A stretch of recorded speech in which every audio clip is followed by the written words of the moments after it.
Everyone loves a good comeback story. But what if that comeback included not just proving someone wrong, but transforming their doubt into something beautiful? That's exactly what happened when basketball legend Michael Jordan returned to his high school decades after a teacher told him he'd never amount to anything. Instead of holding a grudge, Jordan did something unexpected. He funded a state-of-the-art gymnasium named after the very teacher who doubted him. This is the story of harsh words, hidden motivation, and how one moment in a high school hallway changed everything. Michael Jordan leaned against the cold metal lockers at Emsley A. Laney High School in Wilmington, North Carolina. His head hung low, and hot tears threatened to spill from his eyes. The hallway was nearly empty now. Most students had gone home, but Michael couldn't bring himself to leave yet. Not when the pain of rejection felt like a basketball had slammed right into his chest. Coach Clifton Pop. Herring's words still rang in his ears. "Michael, I'm sorry, but you didn't make varsity this year."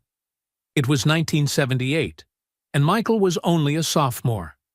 At 5'10", he was shorter than most of the varsity players. He knew that, but he had worked so hard all summer, shot baskets until his arms ached, ran drills until his legs felt like jelly. And still, it wasn't enough. He wiped his eyes with the sleeve of his blue and gold Laney High School sweatshirt. The worst part wasn't even getting cut. It was knowing that his friend Leroy Smith had made the team instead. Leroy was 6'7", nearly a foot taller than Michael, and that height advantage had been enough. "Michael, are you still here?" He quickly straightened up, not wanting anyone to see him crying. But it was too late. Ms. Winifred Patterson, his math teacher, was walking down the hallway with a stack of papers tucked under her arm. Her gray-streaked hair was pulled back in its usual tight bun, and her glasses sat perched on the end of her nose. "School ended an hour ago," she said, stopping in front of him. Her eyes narrowed as she noticed his red-rimmed eyes. "Is everything all right?" Michael wanted to lie, to say everything was fine, but the lump in his throat made it hard to speak. "I didn't make varsity," he finally managed, his voice barely above a whisper. Ms. Patterson's expression softened, but only slightly. She had been teaching at Laney for 15 years and had seen hundreds of teenage disappointments. "Basketball," she said, nodding as if that explained everything. "Well, perhaps this is a blessing in disguise." Michael looked up, confused. "What do you mean?" Ms. Patterson shifted the papers in her arms and fixed him with a serious look. "Basketball won't get you anywhere in life, Michael. You'd better focus on something else." The words hit him like a punch to the gut. Worse than not making the team. Worse than seeing his name missing from that list. But some people just aren't meant for sports, Ms. Patterson continued, her voice firm but not unkind. "Your grades in my class show you have a good mind. Use it." Michael stared at her, unable to believe what he was hearing. Basketball was everything to him. Ever since he was little, shooting hoops with his older brother Larry in their backyard, he had dreamed of being a great player. "I can get better," he said. "I'll grow taller. I'll practice more." Ms. Patterson sighed. "Michael, I'm just being realistic. Do you know how many boys dream of playing professional basketball? Thousands. And how many make it? A handful. Those are not good odds." She glanced at her watch. "I need to get these papers graded. Don't stay too late. The janitor will be locking up soon." With that, she continued down the hallway, the click of her sensible shoes echoing on the polished floor. Michael stood frozen in place. Ms. Patterson was smart. All the students knew that.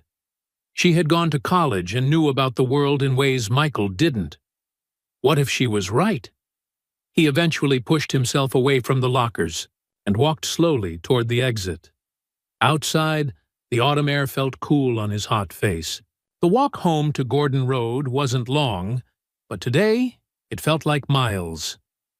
When he finally reached the modest house where he lived with his parents, James and Dolores Jordan and his 4 siblings, Michael headed straight to the backyard. The basketball hoop his father had installed on the side of the garage was waiting for him. The familiar feel of the ball in his hands brought a small measure of comfort. He started shooting, one basket after another. The rhythm of it helped push away the doubts that Ms. Patterson's words had planted. "Michael, dinner's ready," his mother called from the back door. "Coming," he replied, but took 3 more shots first. At the dinner table, his parents noticed his unusual silence. "Something wrong with the food?" his father asked, noticing Michael pushing his green beans around the plate. "No, sir," Michael replied quietly. "Then, what's wrong?" His mother pressed gently. Michael put down his fork. "I didn't make varsity." The table fell silent. His brother Larry looked away, uncomfortable. Everyone knew how much Michael had wanted this. "Coach picked Leroy instead," Michael added. "Because he's taller," James Jordan nodded thoughtfully. "Well, height is important in basketball. And Miss Patterson said I should focus on something else anyway," Michael continued, the words tumbling out now. "She said basketball won't get me anywhere in life." His father's expression hardened slightly. "Did she now?" "She said, I have a good mind, and should use it instead." Dolores reached over and patted Michael's hand. "You do have a good mind, Michael. There's nothing wrong with studying hard." "But I want to play basketball," Michael insisted. After dinner, Michael couldn't sleep. The basketball under his bed seemed to call to him. Around midnight, he slipped out of his room, grabbed the ball, and headed outside. The only light came from the moon and the dim glow from a neighbor's porch. It was enough. Michael began to shoot again, the thump of the ball against the backboard a steady rhythm in the quiet night. "What's eating you, son?" Michael turned to see his father standing there in his bathrobe, watching him. "I can't stop thinking about what Miss Patterson said," Michael admitted. "About basketball not getting me anywhere." James Jordan walked over and put his hand on his son's shoulder. In the moonlight, his father's face looked serious. "Some people will always tell you what you can't do," he said. "Your job is to show them what you can do." Michael nodded, feeling something shift inside him. The hurt was still there, but now there was something else too. Determination. A fire. "I'm going to make the team next year," he said. "And I'm going to be the best player Laney has ever seen." His father smiled. "I believe you will." He yawned and turned back toward the house. "Now, come inside and get some sleep. You can practice more tomorrow."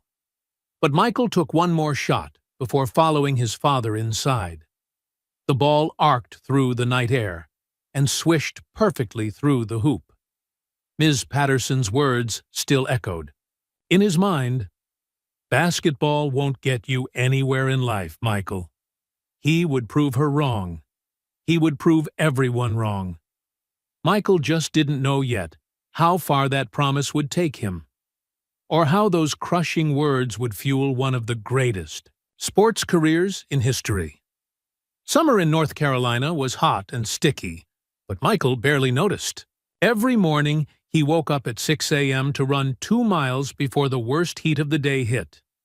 Then, after helping his mom with chores, he would spend hours on the driveway court, shooting baskets until the sun went down. "You're going to wear a hole in those sneakers," his mother said one evening as Michael came in for dinner, sweat dripping down his face. "Then I'll need new ones," he replied with a grin. Something had changed in Michael since that day in the hallway. The hurt from Coach Herring's decision and Ms. Patterson's words had hardened into determination. He had made the junior varsity team and played well, but that wasn't enough. He wanted varsity. He wanted to be the best. And then something miraculous happened. That summer between sophomore and junior year, Michael grew and grew. By the time school started again in the fall of 1979, he had shot up nearly 4 inches. When tryouts came, Coach Herring couldn't help but notice the difference. Not just in Michael's height, which was now around 6'2", but in his skill level. The endless hours of practice had paid off. Michael moved differently on the court. Quicker, more confident, more creative. "Jordan!" Coach Herring called after tryouts. "You've been putting in work." "Yes, sir," Michael replied, trying to keep his face neutral even though his heart was racing. 2 days later, the varsity list was posted.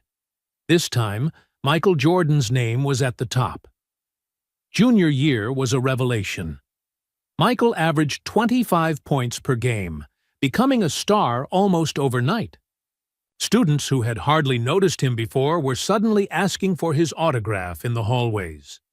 The local newspapers started sending reporters to games to write about the explosive young talent at Laney High. Through it all, Michael kept his grades up. Not because he had taken Ms. Patterson's advice about focusing on academics instead of basketball, but because he knew he needed both to succeed. Speaking of Ms. Patterson, she had noticed Michael's rise on the court. How could she not? The whole school was buzzing about him. But, in her classroom, she treated him the same as always, fairly, but with high expectations. One day after class, as Michael was packing up his books, she stopped him. "I see you're doing well on the court," she said, adjusting her glasses. "Yes, ma'am," Michael replied politely. "The other teachers can't stop talking about you in the faculty lounge." She paused, studying him. "But I notice your math grade has slipped a bit this quarter." Michael shifted uncomfortably. It was true. With all the attention and pressure of being the team's star, he had let a few homework assignments slide.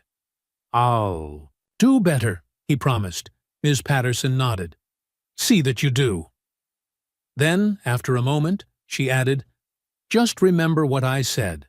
Basketball is fine for high school, but it's not a real future." The words stung just as much as they had that day in the hallway. Maybe even more so now, because Michael had started to dream bigger.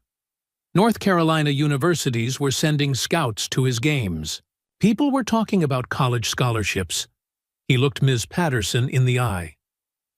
"I'm going to make it to the NBA, Ms. Patterson." She smiled sadly. "I hope life doesn't disappoint you, Michael." Something inside him burned hot at her words.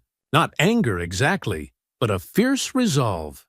"One day, I'll come back and show you how wrong you were." It wasn't a threat. It was a promise. Senior year brought even more success. Michael averaged 29.2 points per game, 11.6 rebounds, and 10.1 assists. He was selected for the McDonald's All-American team and invited to play in the prestigious Dapper Dan Roundball Classic in Pittsburgh. College scouts were no longer just from North Carolina. They came from all over the country to see the high-flying guard who could seemingly defy gravity. In the end, Michael chose the University of North Carolina at Chapel Hill. It was close to home, had a great basketball program under legendary Coach Dean Smith, and offered the education his parents insisted he get. The night before graduation, Michael sat on the front porch steps with his father. "I'm proud of you, son," James Jordan said, looking out at the quiet street. "Not just for the basketball, but for how you handled yourself." "Thanks, Dad." "You remember what Ms. Patterson told you? About basketball not getting you anywhere?" Michael nodded. How could he forget? "Keep that with you," his father advised. "Not to make you angry, but to remind you that there will always be people who don't believe in your dream. Your job is to prove them wrong. Michael looked up at the stars, thinking about UNC, about the future, about the NBA dreams that now seemed possible. I will, he said quietly. I promise. He didn't know then that he would more than fulfill that promise. He couldn't have imagined. The 6 NBA championships, the 5 MVP awards, the billions of dollars, or the global fame that awaited him. But the seed was planted, and it was watered with those crushing words from Ms. Patterson, growing stronger every time he remembered. Them, the University of North Carolina campus, felt huge compared to Laney High School. Michael walked to his first practice at Carmichael Arena with butterflies in his stomach. The other freshmen looked just as nervous, but the returning players strolled in with the easy confidence of veterans. Coach Dean Smith was a legend in college. Basketball. When he spoke, everyone listened. Even the assistant coaches fell silent. Basketball is a team game, Coach Smith told them on that first day. I don't care how good any one of you thinks you are. Here, you play for the name on the front of the jersey, not the one on the back. Michael soaked up every word. Coach Smith was different from Coach Herring, more strategic, more precise. He didn't just want players to perform, he wanted them to understand the game at a deeper level. Jordan! Coach Smith called out during one practice. What were you thinking on that last play?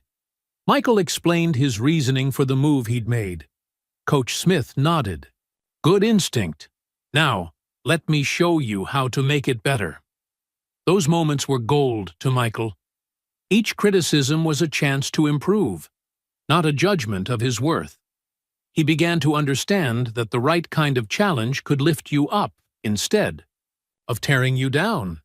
Still, college basketball was a different world. Michael wasn't automatically the star like he had been at Laney.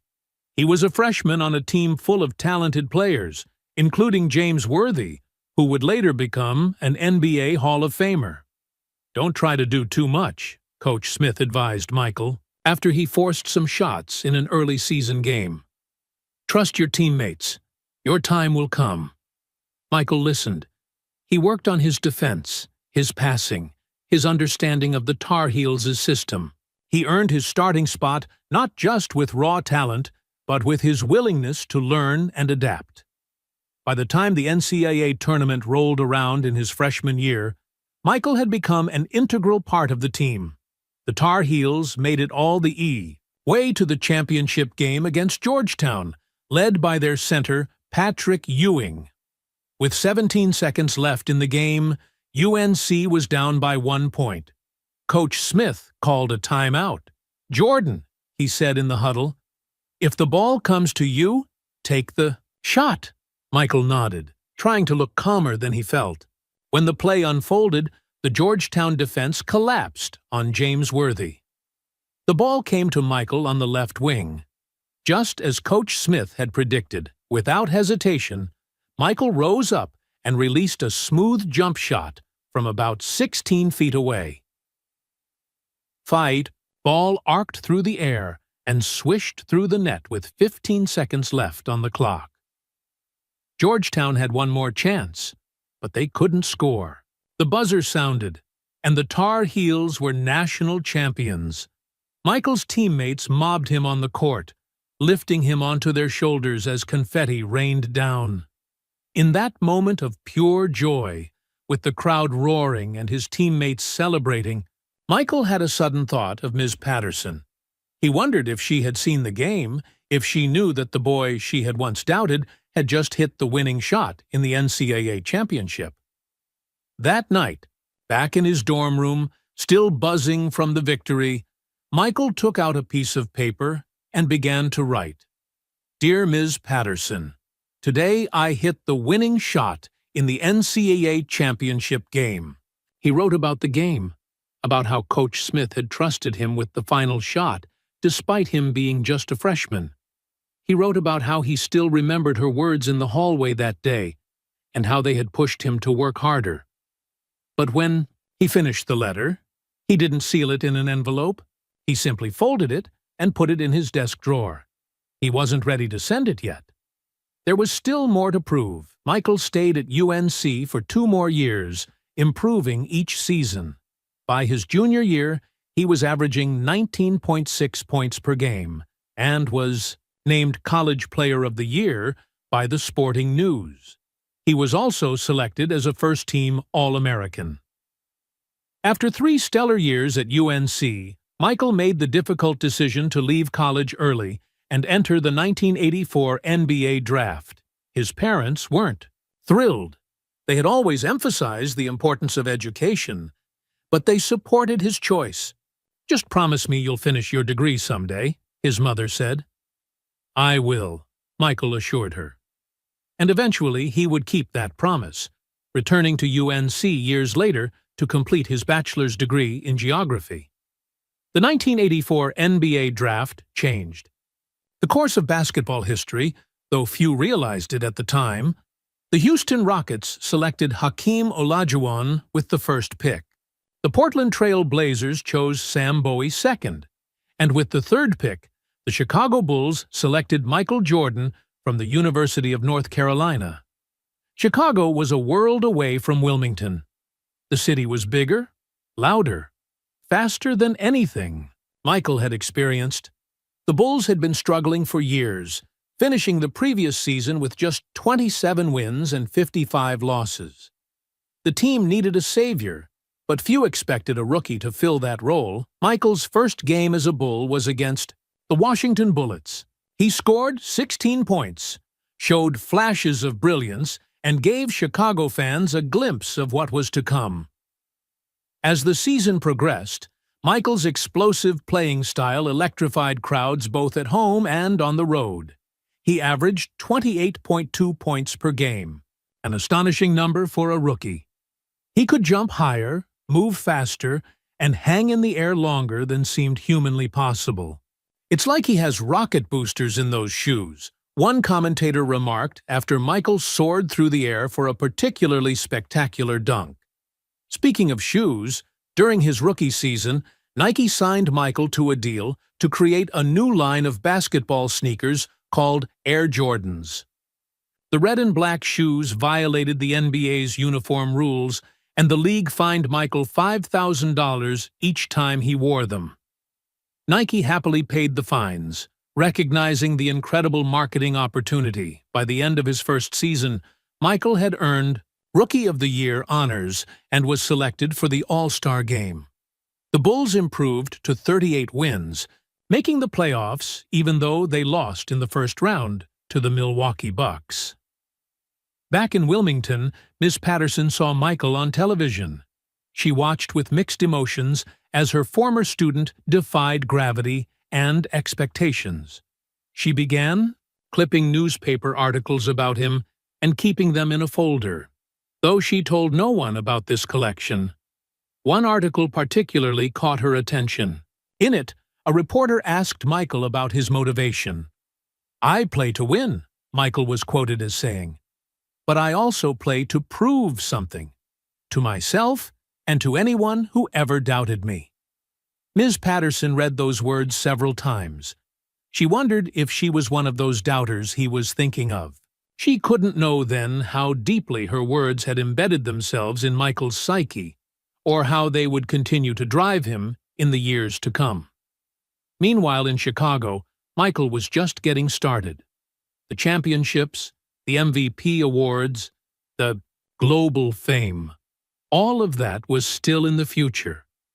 But the foundation was being laid, one spectacular play at a time. And always, in the back of his mind, was that promise. "One day, I'll come back and show you how wrong you were." Success didn't come easily for Michael in Chicago, despite his individual brilliance.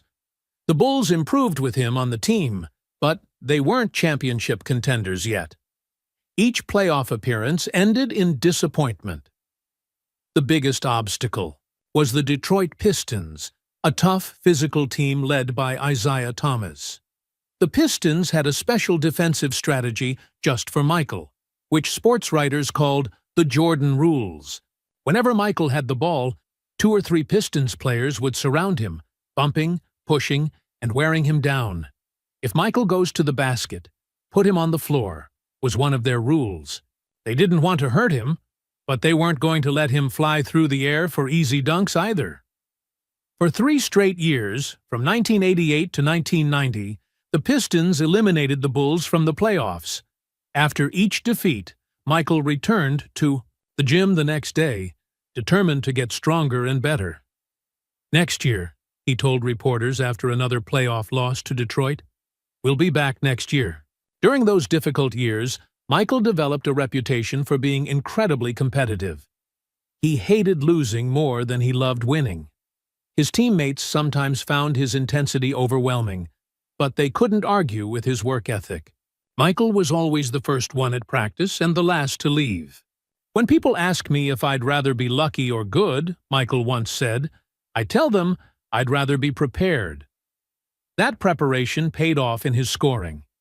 Michael won the NBA scoring title in 1987, 1988, 1989, and 1990, averaging over 30 points per game each season. He also improved his defense, winning Defensive Player of the Year in 1988. All the individual awards were nice, but Michael wanted a championship. He wanted to prove he could lead a team to the ultimate victory. In the summer of 1990, after another playoff defeat to the Pistons, Michael returned to Wilmington to visit his parents. While driving around his hometown, he passed by Laney High School and felt a sudden urge to stop.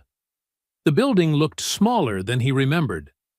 Summer school was in session, and a few teachers were there preparing for the fall.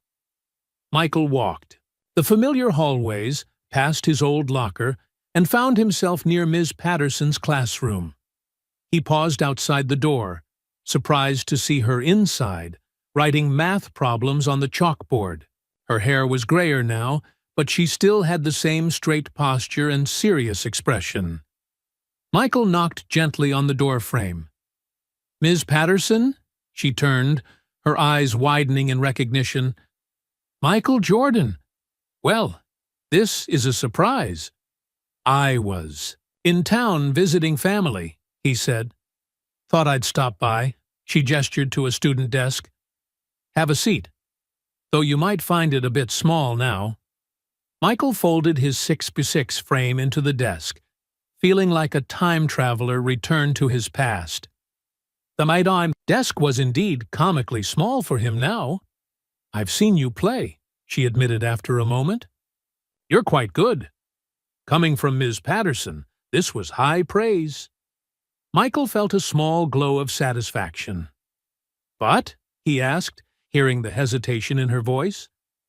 "But nothing lasts forever," she said. "Even basketball careers end. Are you preparing for what comes after?" The satisfaction faded. After all these years, after all he had accomplished, she was still doubting him, still looking past his current success to point out future failures. "I've got to go," he said abruptly, rising from the desk. "Nice seeing you, Ms. Patterson." He left without waiting for her response, anger fueling his steps back to the car. As he drove away, he made another silent promise to himself. Next time he returned to Wilmington, there would be no doubt about his success, on or off the court. Back in Chicago, Michael channeled that frustration into his training. The Bulls had a new coach now, Phil Jackson, who had introduced a new offensive system called the triangle offense. It was designed to ensure the ball didn't just stay in Michael's hands, but moved around to all players.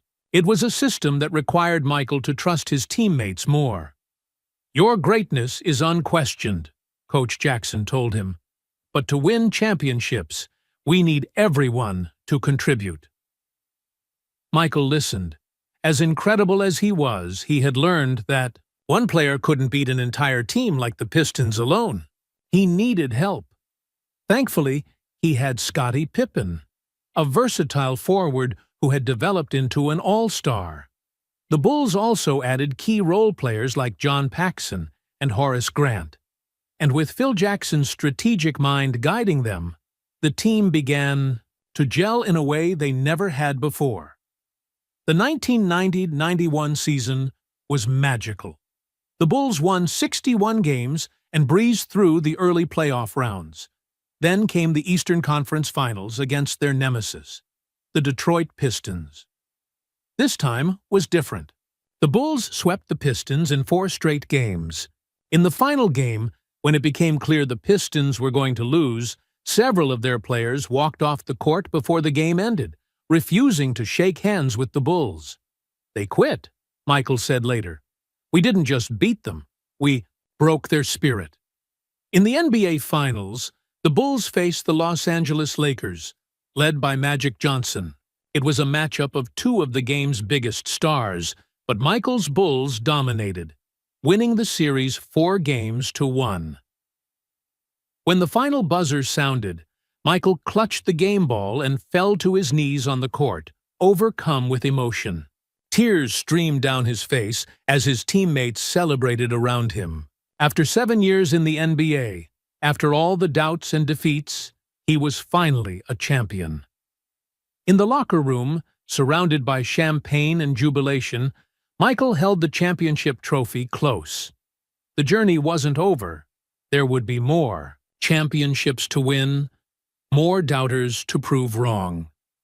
But in that moment, he allowed himself to savor the victory.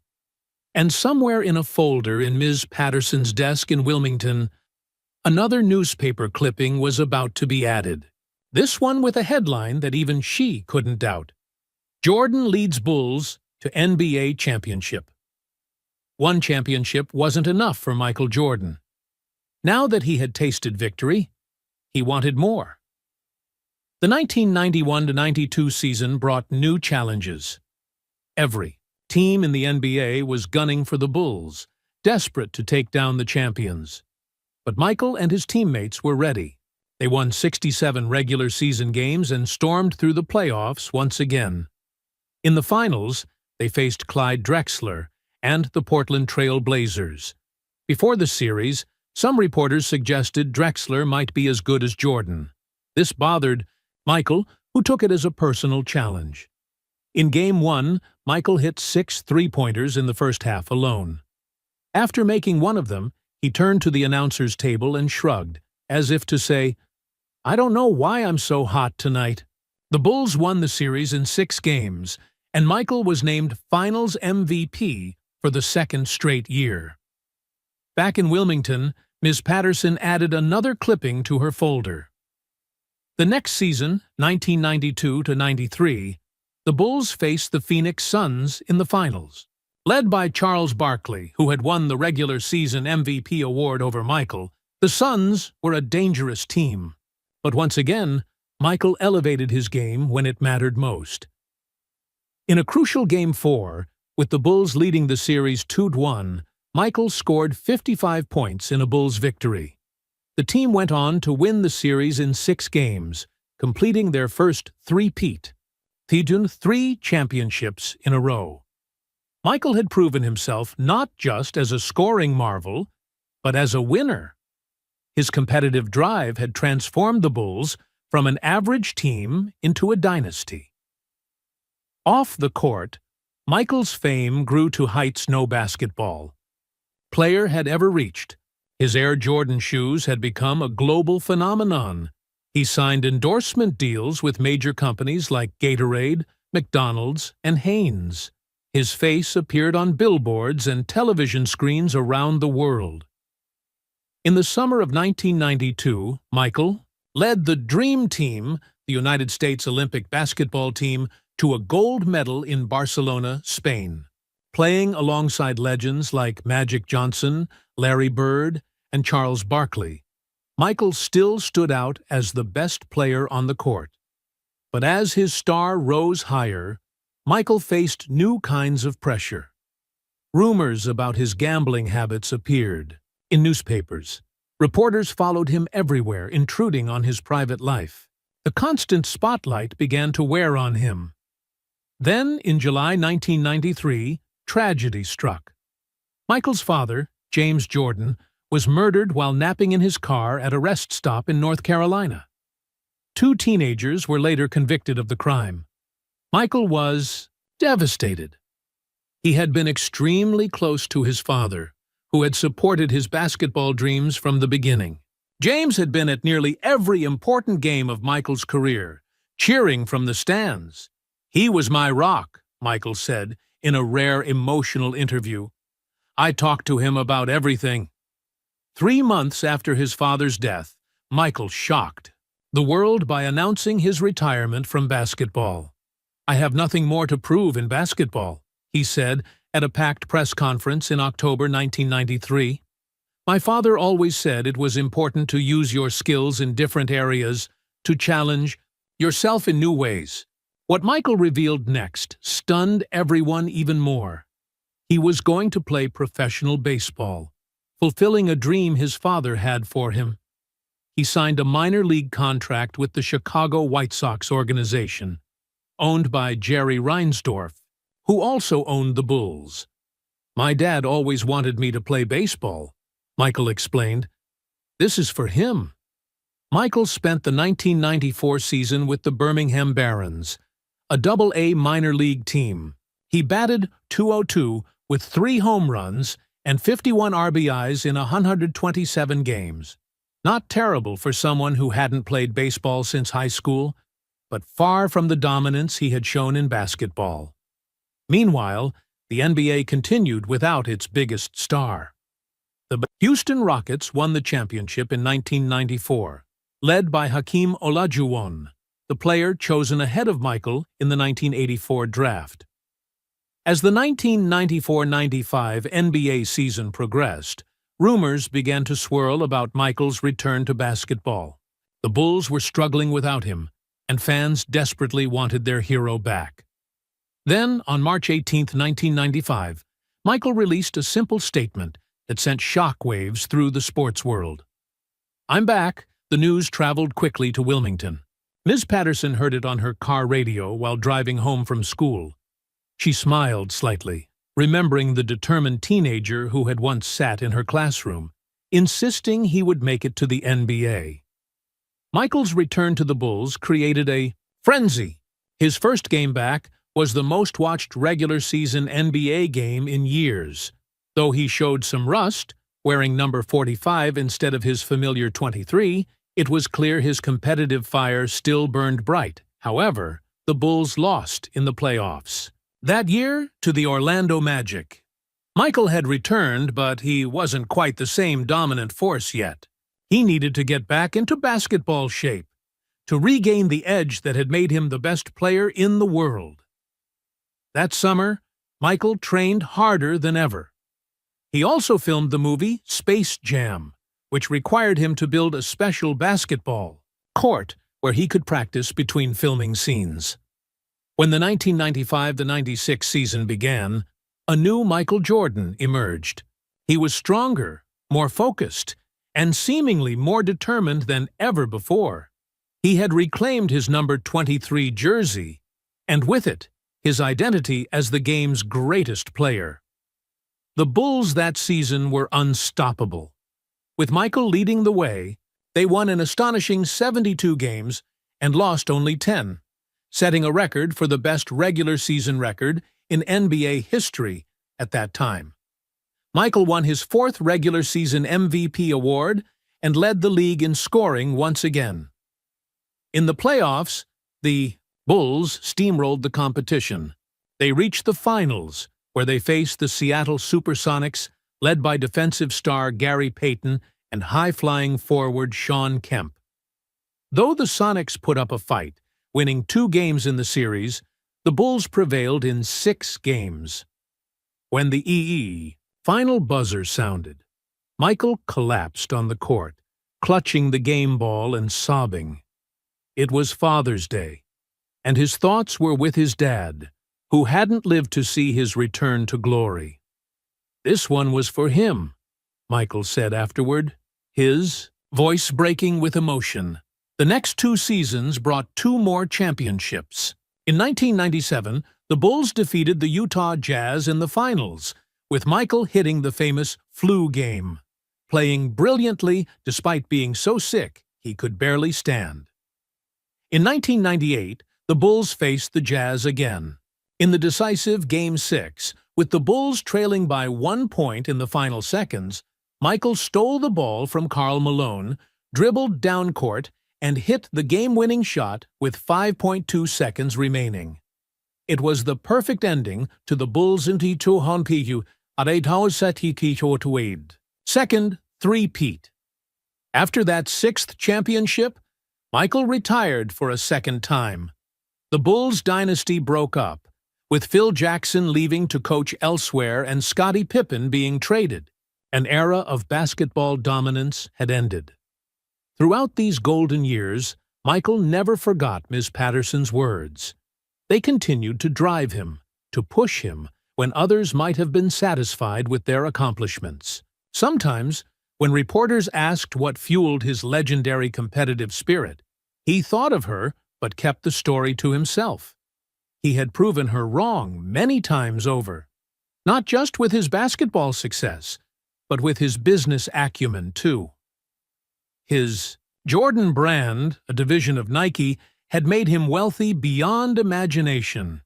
He had endorsement deals, restaurants, and other investments that ensured his financial future was secure long after his playing days were over. In many ways, Michael had outgrown the need for Ms. Patterson's approval, and yet, a part of him still wondered if she had followed his career, if she had seen how far he had come from that tearful day in the hallway at Laney High. He would get his answer sooner than he expected, in the form of a letter that arrived. During the summer of 1998, just after his sixth and final championship with the Bulls, Michael sat on the deck of his Chicago home, watching the sunset over Lake Michigan. The city was still celebrating the Bulls' sixth championship, but Michael's mind was already moving forward. At 35, he knew his playing days were numbered. Retirement loomed again, this time likely for good. His assistant brought out the day's mail, mostly congratulatory cards and business offers. But one envelope caught his eye. It was plain white, with a Wilmington, North Carolina return address. The handwriting was neat and precise, like something a teacher might use on a chalkboard. Michael opened it carefully and pulled out a single sheet of paper. "Dear Michael," it began. He immediately recognized the writing. It was from Ms. Patterson. "I've followed your career with interest all these years. You've proven yourself not just as an athlete, but as a businessman and cultural influence. I was wrong about you." Michael's breath caught in his throat. He had imagined hearing these words for so long, but now that they were in front of him, he didn't know how to feel.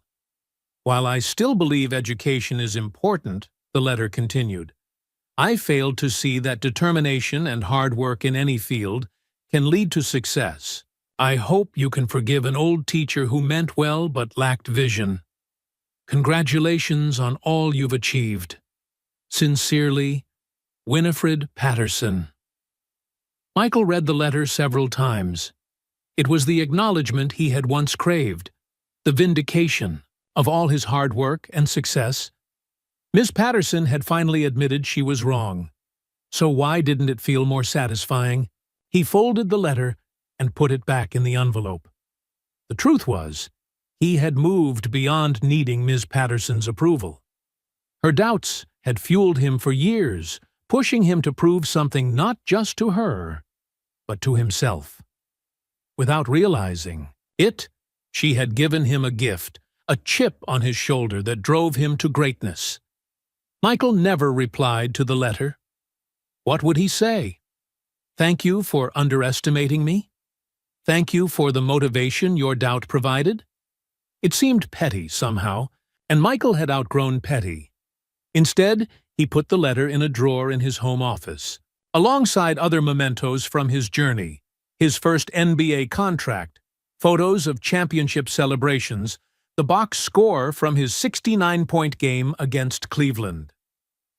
A few months later, in January 1999, Michael announced his retirement from basketball for the second time. "This is it," he told the press. "I feel I have nothing left to prove on the basketball court." And it was true. He had more than proven himself as a player. He had 6 championship rings, 5 regular season MVP awards, 6 Finals MVP awards, and a scoring record that seemed untouchable. He had changed the game of basketball forever with his combination of athletic ability, skill, and competitive fire. But Michael Jordan was never one to rest on his laurels. Retirement from playing didn't mean retirement from life. He became a part owner and executive with the Washington Wizards basketball team. He expanded his business interests, growing the Jordan brand into a billion-dollar enterprise. He bought expensive cars and played high-stakes golf. And yet, something was missing.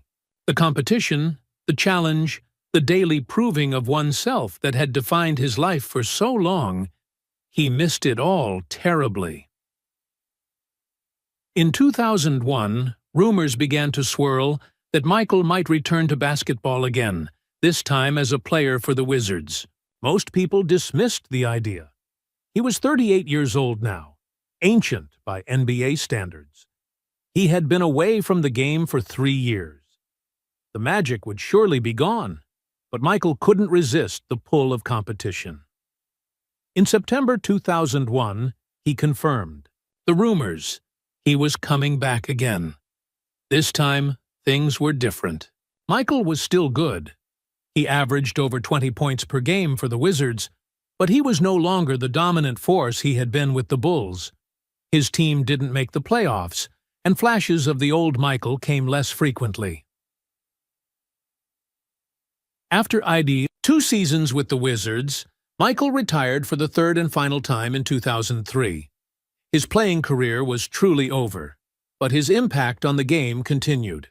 The young players entering the NBA had grown up watching Michael, wearing his shoes, wanting to be like Mike. His influence could be seen in the play of stars like Kobe Bryant and LeBron James, who studied his moves and tried to match his competitive intensity. As Michael moved into the next phase of his life, focusing on business and eventually becoming the owner of the Charlotte Hornets NBA team, Ms. Patterson's letter stayed in that drawer in his office. He rarely looked at it, but he never threw it away either. It was a reminder of where he had come from, of the doubts he had overcome, and of how far he had traveled from that tearful day in the hallway of Laney High School. What he didn't know was that someday, years later, he would have reason to remember Ms. Patterson again. And when that day came, he would finally understand why her letter had left him feeling strangely empty. Years passed. Michael settled into life after basketball. As owner of the Charlotte Hornets, previously the Bobcats, he brought professional basketball back to North Carolina. His Jordan brand continued to dominate the athletic shoe market, making him the first former athlete to become a billionaire. Life was good, if sometimes lacking the intensity of his playing days. Nothing could replace the rush of competing at the highest level, of having thousands of fans chanting your name. But Michael had found new challenges in business and ownership that satisfied some of that competitive drive. In the summer of 2015, Michael was in his office at the Spectrum Center in Charlotte, reviewing scouting reports for the upcoming NBA draft. His assistant interrupted with a phone call. "It's the principal from Laney High School in Wilmington," she said. Michael took the call, curious. He hadn't been back to his old high school in years. "Mr. Jordan," said a woman's voice, "this is Principal Stephanie Bell from Laney High. I hope I'm not interrupting anything important." "Not at all," Michael replied. "What can I do for you?" "Well, first, let me say what an honor it is to speak with our most famous alumnus." Michael smiled. He was used to such compliments now. "I'm calling because we have a situation here at Laney that I thought might interest you. Our gymnasium is in desperate need of renovation. The floor is warped in places, the bleachers are falling apart, and the locker rooms have serious plumbing issues. That doesn't sound good, Michael said. We've applied for funding from the district, but budgets are tight. When the school board suggested we look for private donors, your name naturally came up. Would you consider helping your alma mater? Michael didn't hesitate. I'd be happy to help, but I'd like to see the situation for myself first. I can drive down to Wilmington next week. That would be wonderful, Principal Bell said, barely containing her excitement. Should I prepare any special arrangements for your visit? No, nothing special. I'd prefer to keep it low-key. I just want to see the gym. A week later, Michael drove his sleek black Mercedes down the familiar roads of Wilmington. The city had grown since his childhood, with new shopping centers and housing developments sprawled where woods and fields had once been. But there were still places that looked just as he remembered. He reached Laney High School after hours, as planned. He didn't want a crowd or any media attention, just a quiet look at his old stomping grounds. An aging security guard was waiting at the main entrance. As Michael approached, the man's eyes widened in recognition. Well, I'll be Michael Jordan himself. What brings you back, son? Just wanted to see the old gym, Michael replied with a smile. The security guard introduced himself as Mr. Theo Jenkins. Been working here since before you were a student, he said proudly, unlocking the doors. Seen a lot of talent come through, but nobody like you. They walked through the quiet hallways. Trophy cases lining the walls displayed the school's athletic achievements over the decades. Michael paused at one that held memorabilia from his high school days. His jersey, photos of the team, newspaper clippings. Here we are, Mr. Jenkins said, pushing open the double doors to the gymnasium. Ain't much to see. Place is falling apart. Budget cuts, you know. The gym looked smaller than Michael remembered, but the memories came flooding back. This was where he had played after being cut from varsity, where he had practiced for hours when no one was watching, where his dream had begun, despite the doubts of others. The wooden floor was indeed warped in several places, with dark water stains marring the surface. The bleachers were missing seats, and one section appeared unusable. The paint on the walls was peeling, and the scoreboard looked like it belonged in a museum. When was the last renovation? Michael asked. Must be 20 years now, Mr. Jenkins replied. They replace things when they break, but there's never money for a proper update. As they walked around the court, Michael noticed a plaque on the wall listing teachers who had served Laney High for over 30 years. His eyes scanned the names and stopped at one. Winifred Patterson, 1965-2010. Is Ms. Patterson still around? Michael asked, trying to sound casual. Old Ms. Patterson? Sure is. Retired, but volunteers at the community center teaching math to kids. Still sharp as a tack at 78. Michael nodded, a plan forming in his mind. Mr. Jenkins, could you keep my visit between us for now? I'd like to help with the gym renovation, but I want to do it my way. Your secret's safe with me, the security guard promised. Though folks around here will be mighty excited when they hear Michael Jordan is helping Laney High. Back in his hotel room that night, Michael made some calls. First to his financial advisor, then to a construction company he had worked with on other projects. By morning, he had the beginnings of a plan. But there was one more piece to the puzzle. The community center was a simple brick building near downtown Wilmington. Michael found it easily and parked across the street, watching, as children and their parents entered for after-school programs. Around 4 p.m. he spotted her, an elderly woman with white hair and a slight stoop, but still with that unmistakable air of authority. Miss Patterson was leaving the center after her tutoring session, carrying a worn leather satchel much like the one she had used during her teaching days. Michael took a deep breath and got out of his car.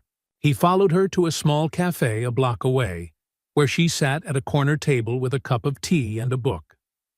Ms. Patterson. She looked up, squinting through her glasses. Recognition dawned slowly on her face. Michael Jordan. My goodness. You have time for a cup of coffee? He asked. She gestured to the chair across from her. Please, join me. Michael ordered a coffee and sat down, suddenly feeling like a student again despite all his accomplishments. I'm surprised to see you back in Wilmington, Miss Patterson said. What brings you here? Laney High School's gym needs renovation, Michael explained. The principal called me about helping. And will you? Yes, but I have an idea I wanted to discuss with you first. Miss Patterson raised an eyebrow, curious. I got your letter, Michael said. Years ago. I wondered if you had, she replied. I never expected a response. You must be very busy. There was an awkward silence. 20 years ago, Michael had imagined this conversation going differently. He had pictured himself listing all his accomplishments, forcing Ms. Patterson to admit how wrong she had been. But now, sitting across from this elderly teacher who had once doubted him, he felt no desire for such petty revenge.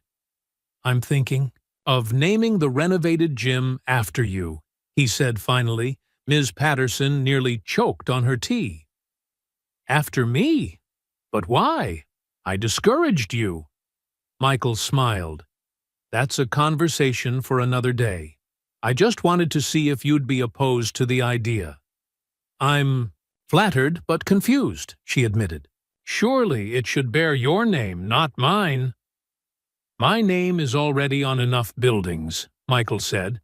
This would be something different, something meaningful.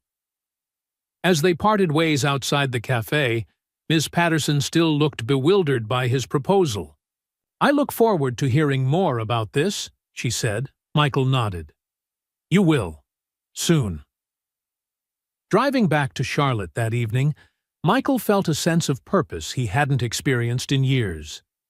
The idea that had begun to form in his mind during his visit to Laney was now taking definite shape. It wasn't just about renovating a gym or settling an old score with a teacher who had doubted him. It was about something bigger, something that might finally give meaning to that letter that had left him feeling so empty all those years ago. 2 weeks later, Michael returned to Wilmington with an entourage of architects, contractors, and his personal assistant. Word had leaked out about his plan to renovate Laney High's gymnasium, and local news stations had picked up the story. Michael Jordan gives back to Alma Mater, the headlines proclaimed. Principal Bell arranged a meeting in the school library with the renovation team, the school board, and a few selected faculty members. The room buzzed with excitement as they waited for Michael to arrive. I still can't believe Michael Jordan is doing this for us, one teacher whispered to another. I heard he's spending millions, another replied. The door opened, and Michael walked in wearing a crisp gray suit. The room fell silent, then erupted in applause. Michael smiled and shook hands with everyone, thanking them for coming. Before we get started, Principal Bell said once everyone was seated, I'd like to introduce a special guest. Ms. Winifred Patterson retired from teaching math here several years ago, but she was Michael's teacher when he was a student. We invited her today because of her long service to Laney High. Miss Patterson sat at the far end of the table, looking slightly uncomfortable with the attention. She gave a brief nod of acknowledgement. Michael recognized the moment for what it was. Principal Bell had no idea about his history with Miss Patterson. She had invited the retired teacher as a courtesy to both of them, unaware of the complicated relationship they shared. It's good to see you again, Miss Patterson, Michael said, warmly. The meeting proceeded with presentations from the architects. They showed renderings of a state-of-the-art facility that would replace the old gym. New hardwood floors, modern bleachers, expanded locker rooms, a training area with the latest equipment, and improved lighting were all part of the plan. "This is incredible," Principal Bell said, her eyes wide as she looked at the designs. "We never imagined something this comprehensive." "I want to do it right," Michael replied. "This gym shaped my life in many ways. I want it to give future students the same opportunities I had." As the meeting continued, Michael noticed Ms. Patterson, studying him with a curious expression. She said little, but he could tell she was processing everything. After the formal presentations ended, people broke into smaller groups to discuss specific aspects of the project. Michael made his way over to Ms. Patterson, who was standing alone by the library windows. "What do you think?" he asked. "It's very generous," she replied. "The students will benefit tremendously." "But," Michael prompted, hearing the hesitation in her voice, "but I still don't understand why you mentioned naming it after me. That seems—" She trailed off, searching for the right word. "Unexpected?" Michael offered. "To say the least." She looked directly at him. "Michael, I was just one of many teachers you had at Laney, and not one who encouraged your basketball dreams." Michael glanced around to make sure no one was within earshot. "Would you have time to continue this conversation somewhere more private? There's a lot I'd like to say to you." Ms. Patterson checked her watch. "I suppose so. Where?"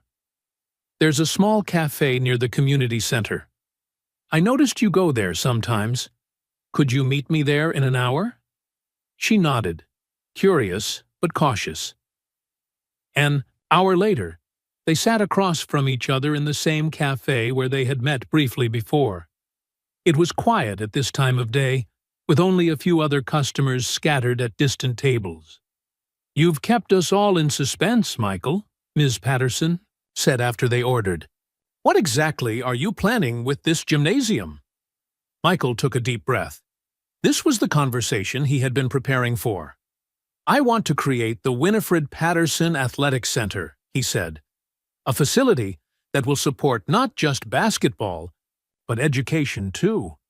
Study spaces, tutoring programs, college prep, basketball and education working together." Ms. Patterson's eyes widened. "You're serious about naming it after me?" "I am." "But why? I discouraged you." "You challenged me," Michael corrected her. "And now I want to challenge others." Ms. Patterson shook her head in disbelief. "Most people in your position would want to name it after themselves, or perhaps after a loved one. Your father, for instance." "My name is already on enough buildings," Michael replied. "This is different." "How so?" Michael leaned forward. "Miss Patterson, do you remember exactly what you said to me that day in the hallway, when I was cut from varsity?" She looked uncomfortable. "I remember telling you that basketball wouldn't get you anywhere in life, that you should focus on something else," she sighed. "Not my finest moment as an educator." "You said I had a good mind and should use it," Michael added. "Those words hurt at the time. But looking back, I realized there was truth in them." "Truth?" Ms. Patterson looked confused. "Michael, you became the greatest basketball player who ever lived? I was completely wrong. About basketball, yes, but not about using my mind." Michael paused as the waitress brought their drinks. Coffee for him? Tea for Ms. Patterson. "Basketball itself wasn't enough," he continued once they were alone again. "It was what basketball taught me: discipline, perseverance, leadership. That helped me succeed in business and life. In a way, you were right, that I needed more than just the sport." "That's very generous of you, Michael. But I was wrong to discourage your dream. A good teacher builds up, doesn't tear down. Michael nodded. That's why I want to name the center after you, to show that athletics and academics aren't enemies. They can complement each other, the physical and the mental, working together. Ms. Patterson was silent for a moment, absorbing his words. I'm honored, she finally said, her voice soft, but still surprised. I carried the guilt of discouraging you for years. When I saw your success, I was happy for you, but ashamed of myself. Is that why you kept the newspaper clippings about me? Michael asked. Miss Patterson looked startled.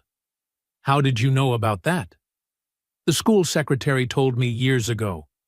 Said you collected everything published about me right from my UNC days.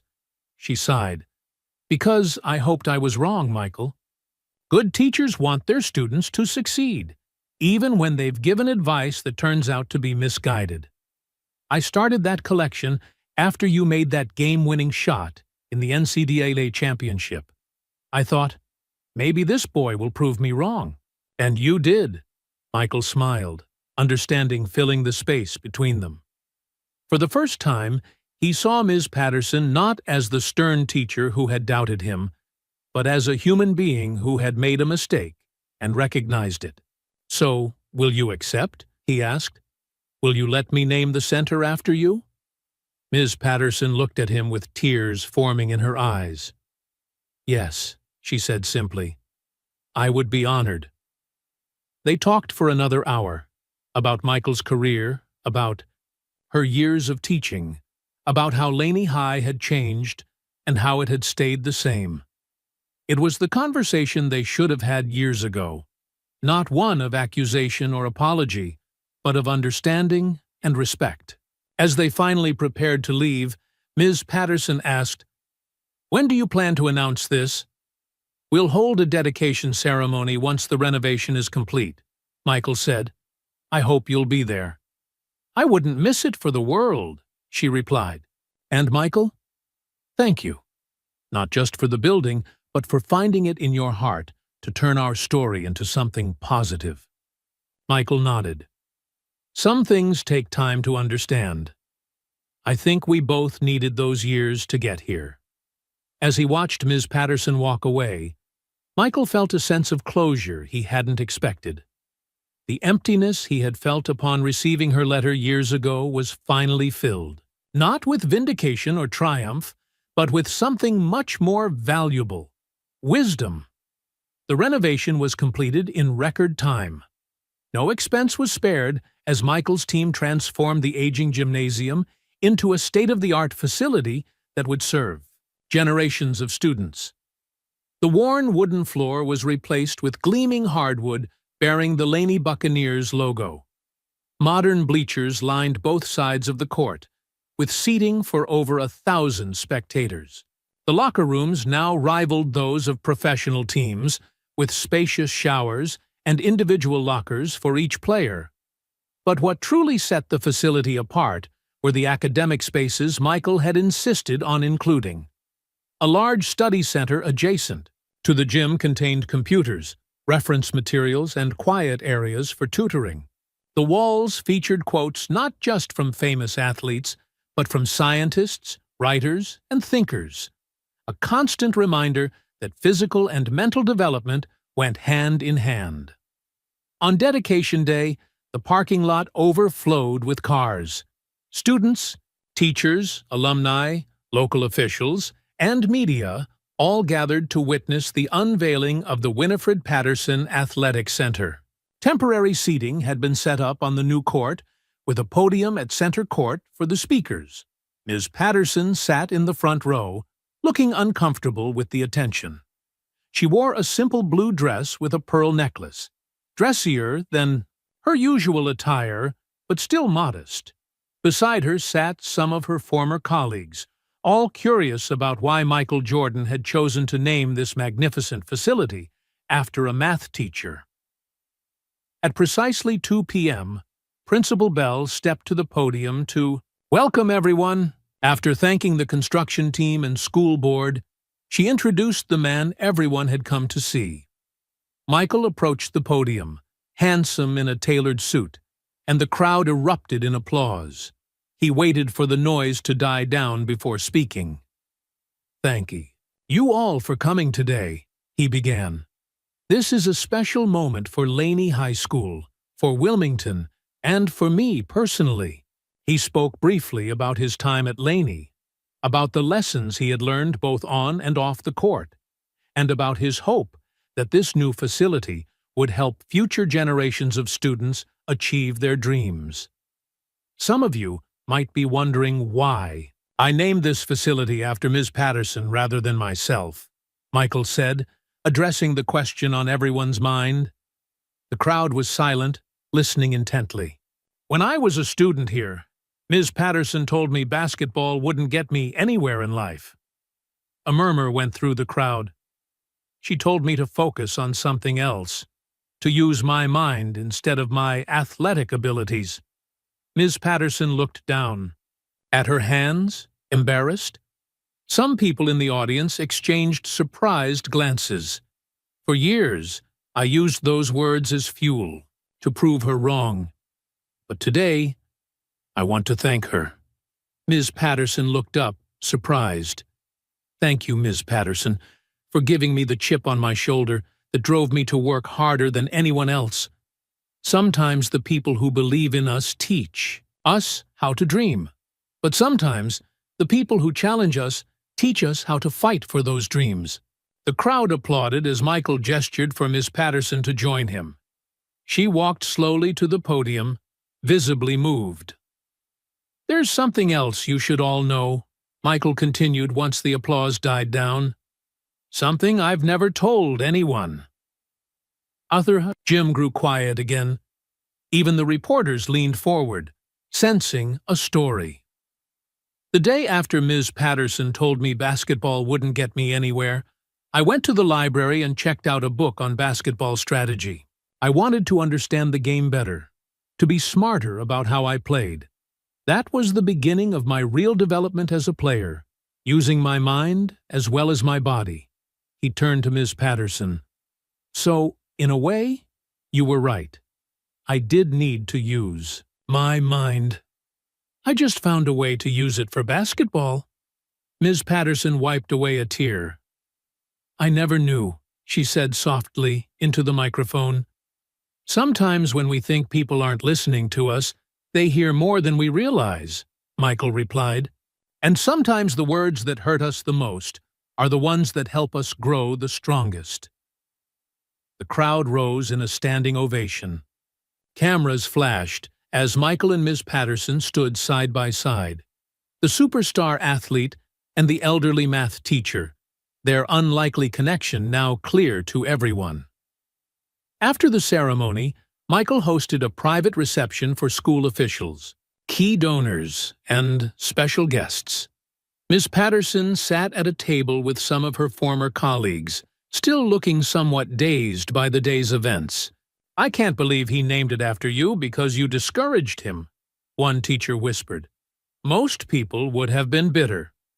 "Michael Jordan isn't most people," Ms. Patterson replied. Later, as the crowd thinned, Michael found Ms. Patterson preparing to leave. "Was that all true?" she asked quietly. "About checking out the book on basketball strategy?" Michael nodded. "The librarian probably still remembers. I renewed it 3 times. "I had no idea," she said, shaking her head. "All these years, I thought I had only discouraged you. I never imagined my words might have pushed you to think differently about the game." "That's why I wanted to tell that story today," Michael said. "Not just for you, but for all the students who will use this facility. I want them to understand that athletics and academics aren't separate worlds. The mind and body work together." Ms. Patterson nodded. "A lesson I wish I had understood better as a teacher." "We all have more to learn," Michael replied with a smile. "Even 6-time NBA champions." As they parted ways, Michael watched Ms. Patterson walk toward the exit, her head held higher than before. The weight of guilt she had carried for decades seemed lighter now, replaced by the knowledge that her words had contributed to his success in ways neither of them had fully understood until today. Over the following months, the Winifred Patterson Athletic Center became the pride of Laney High School. Basketball participation increased by 40%, but so did academic performance among athletes. The study spaces were always full, and the tutoring program had a waiting list. Michael visited regularly, sometimes to speak to students, sometimes just to watch basketball games. On one such visit, he found Ms. Patterson in the gym after school, watching a group of freshmen practicing. "They're not very good," she observed as Michael sat beside her. "Not yet," Michael agreed, "but they're working hard." They sat in comfortable silence for a while, watching the teenagers run drills. "There's something I've always wanted to ask you," Michael finally said. "That folder of newspaper clippings about me that you kept, why did you do that, if you thought I wouldn't succeed?" Miss Patterson looked startled. "I told you at the cafe, because I hoped I was wrong." "Yes, but there's more to it, isn't there?" Michael pressed gently. "You started that collection right after my NCAA championship game. Why not earlier? Why not when I was first drafted by the Bulls?" Ms. Patterson sighed. "Because that shot you made, that winning shot, it wasn't just athletic ability, it was poise under pressure, decision-making, intelligence. When I saw that, I realized you were using your mind the way I had always hoped my students would. You were thinking on the court." Michael nodded, a final piece of the puzzle falling into place. "So you weren't just collecting those clippings out of guilt or curiosity?" "No," Ms. Patterson admitted. "I was proud. Too proud to admit I had been wrong, but proud nonetheless." A skinny freshman missed a layup, and frustration showed clearly on his face. "That boy reminds me of you," Ms. Patterson said. "Too small." For now, but determined. Michael stood up. "Mind if I say something to them?" "They're all yours." Michael walked onto the court, and the practice immediately stopped. The teenagers stared in awe at the legend standing before them, their mouths hanging open in disbelief. One boy dropped his basketball, which bounced away unnoticed. "Coach Stevens, mind if I borrow your team for a few minutes?" Michael asked the young man, with the whistle around his neck. "Of course, Mr. Jordan," the coach stammered. "Take all the time you need." Michael stood at center court, studying the young players. They were a mix of sizes and abilities, all wearing practice jerseys in Laney's blue and gold colors. "I was cut from varsity my sophomore year," Michael told them. "Right here in this gym. I was too short, not strong enough." The boys looked at each other in disbelief. They had all heard the story, but hearing it from Michael himself made it real in a way it hadn't been before. Everyone faces rejection. Everyone gets told they're not good enough. What matters is what you do next. He glanced back at Ms. Patterson. "Sometimes the people who challenge you the most are the ones who help you grow the most." For the next 20 minutes, Michael worked with the team, showing them drills and offering tips. He paid special attention to the skinny freshman who had missed the layup, demonstrating proper form and encouraging him. "It's all about focus," Michael told the boy. "See the square on the backboard, not the rim, and believe every shot is going in." As practice ended, the players gathered their things, still buzzing with excitement. Many asked for autographs, which Michael provided patiently. After the team left, Michael and Ms. Patterson walked together through the center that bore her name. Students in the study area looked up in surprise as they passed, whispering excitedly to each other. "You were good." "With those boys," Ms. Patterson observed. "Have you ever thought about coaching?" Michael shook his head. "I'm better as an owner. I don't have the patience to be a coach." They stopped at a large display case in the main corridor. It contained memorabilia from Michael's career, his Laney High jersey, photos, newspaper clippings, and replicas of his NBA championship rings. Principal Bell asked for some items for this display, Michael explained. I thought it might inspire students. Ms. Patterson studied the case carefully. It's missing something, she said. What's that? Your math tests. Her eyes twinkled with humor. I seem to recall you did quite well in algebra. Michael laughed. I don't think anyone wants to see those. You'd be surprised, she replied. Young, people need to understand that even extraordinary athletes can also excel academically. As they continued their tour, they passed a classroom where a tutoring session was in progress. Several basketball players in practice uniforms sat at tables with tutors, working on homework. This is what I'm most proud of, Michael said, gesturing toward the scene. More than the fancy locker rooms or the new court.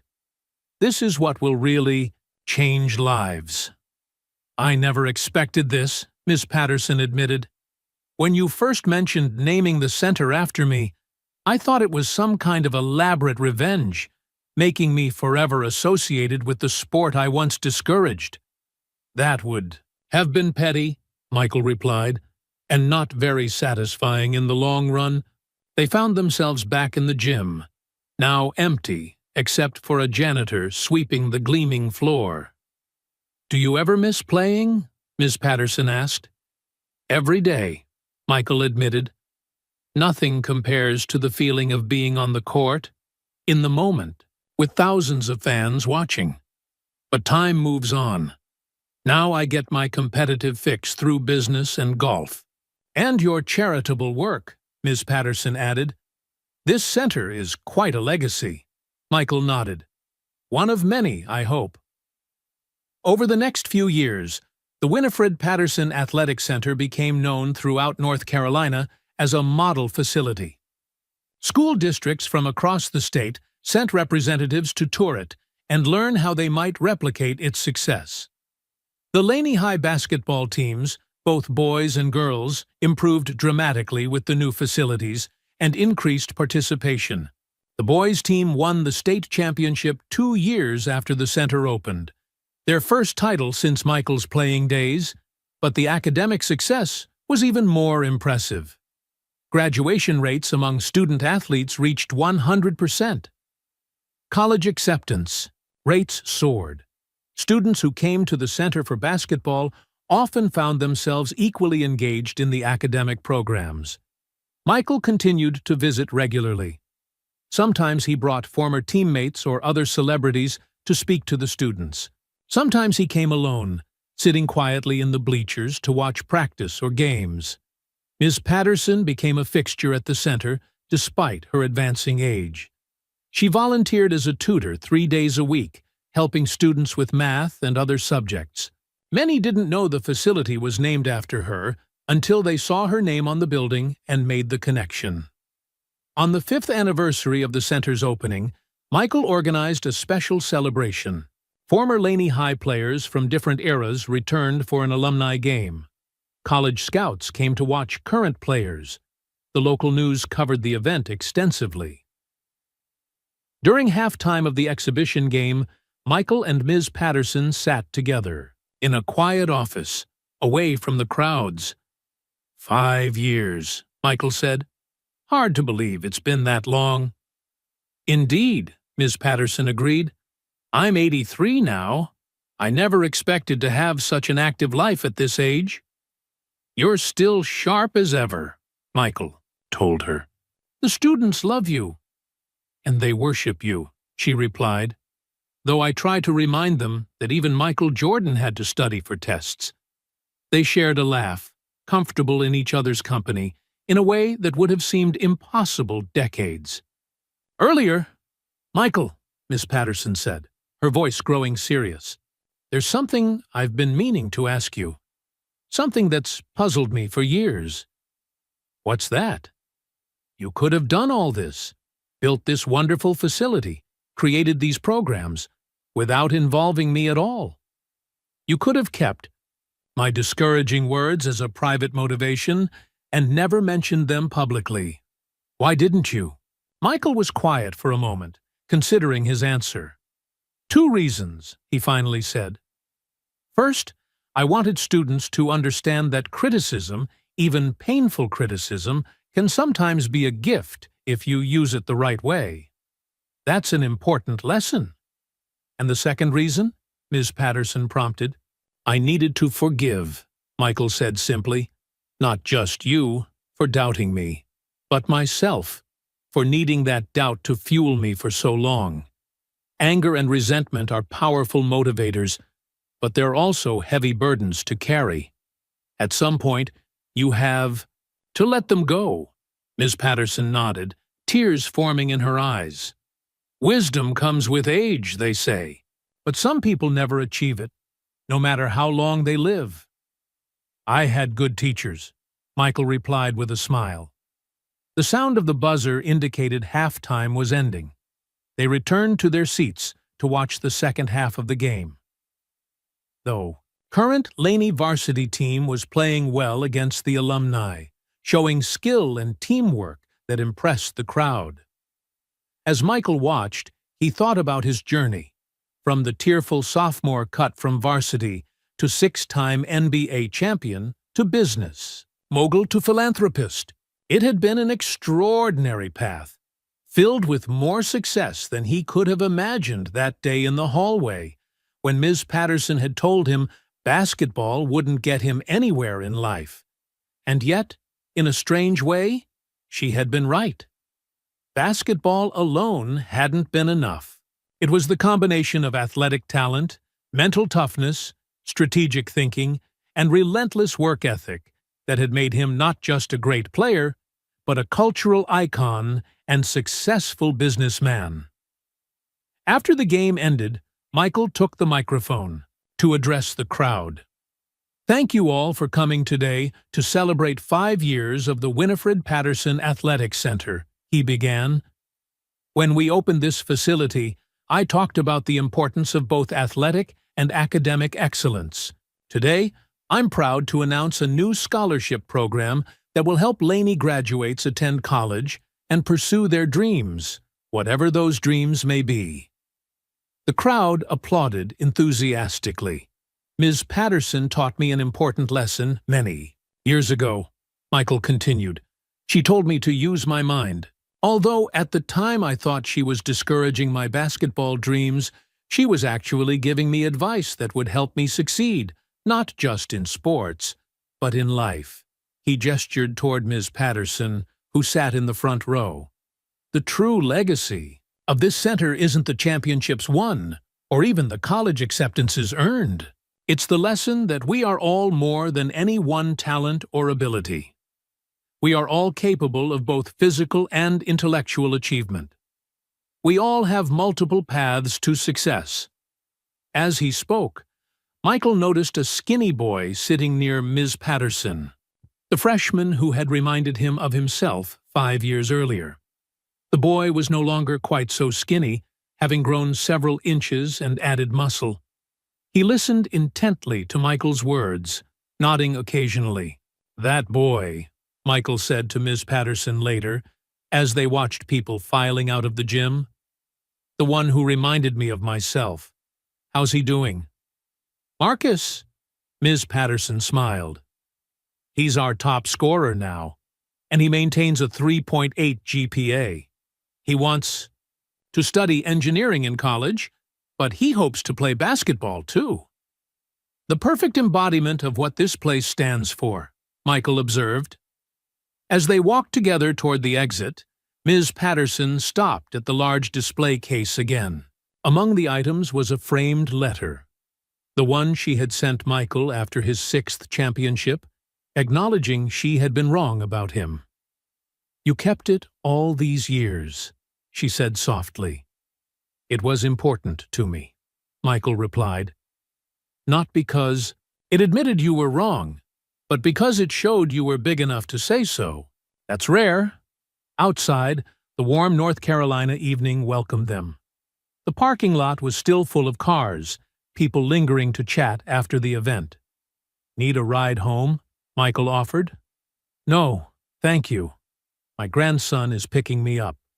She pointed to a young man waiting by a car. Before they parted ways, Miss Patterson took Michael's hand in both of hers. Thank you, she said simply, for turning our story into something beautiful. Michael squeezed her hand gently. Thank you for challenging me, he replied. Even when it hurt, it helped me grow. As Miss Patterson walked away, Michael watched her go, thinking about the strange twists of fate that had brought them to this point. How words spoken in a high school hallway decades ago had shaped not just his life, but the lives of countless students who would benefit from this center for generations to come. In that moment, both teacher and student understood that their shared story had come full circle. A story of doubt transformed into determination, of harsh words becoming hidden blessings, and of an unlikely partnership between education and athletics that would change young lives for years to come. What neither of them knew, what no one, except Michael, knew, was that the real reason he had named the center after Ms. Patterson had nothing to do with proving her wrong, or even forgiving her doubt. The truth was far more personal, a secret he had kept for decades, waiting for the right moment to reveal it. But that's a story for another day. I hope you enjoyed this emotional journey, showing how even difficult challenges can lead to incredible achievements. Where are you listening from? Let me know in the comments below. If you enjoyed this story, please like this video and subscribe to the channel for more interesting content like this. Don't forget to share this video with your friends and family to spread kindness and awareness. Thank you for listening, and I'll see you in the next video.